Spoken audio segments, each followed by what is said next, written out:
네, SNS로 살펴보는 정치, 여의도 SNS입니다. 네, 지난 월요일 더불어민주당과 자유한국당이 나란히 총선 기획단을 발족했는데요. 민주당 민병두 의원이 이에 대해서 소회를 밝혔습니다. 21대 총선 첫 시작이 달랐다, 첫 단추가 차이가 났다면서 이처럼 글을 시작했는데요.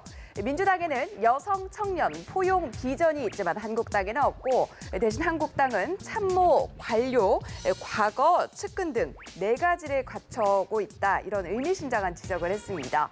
또 이번 선거의 최대 화두를 미래와 공정으로 꼽으면서 민주당은 출발선보다 20m 앞에서 한국당은 20m 뒤에서 시작한 느낌이라며 권력에 대한 의지와 절실함이 같을지라도 이를 구현하는 상상력은 큰 차이라면서 각 당을 이처럼 비교했습니다. 두 당의 총선 기획단이 변화와 혁신을 열망하는 국민들의 마음에 얼마나 부합할지 지켜보도록 하겠습니다.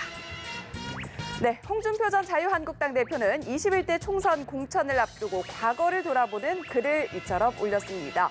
십상시가 활개치던 박근혜 전 대통령 정권 시절 20대 국회의원 공천을 앞두고 박 전 대통령의 진실한 친박 한마디에 진박 감별사가 등장했다.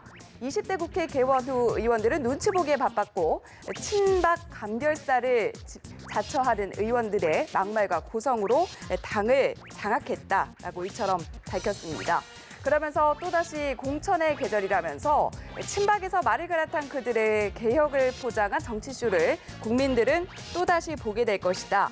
황 대표를 비롯한 지도부는 이를 제압할 힘이 없다라고 밝히면서 일부 의원들을 겨냥해 작심 발언을 하기도 했습니다. 네, 어제는 이른바 땅콩 회항 사건을 겪은 박창진 전 대한항공 사무장에 대한 항소심 판결이 있었습니다. 서울고등법원은 대한항공이 박 전 사무장에게 7천만 원을 배상하라는 원고 일부 승소 판결을 내렸는데 정의당 심상정 대표는 박 전 사무장의 존엄을 7천만 원으로 결정한 판결에 대해서 축하를 해야 할지 위로를 해야 할지 모르겠다면서 복잡한 심경을 나타냈습니다.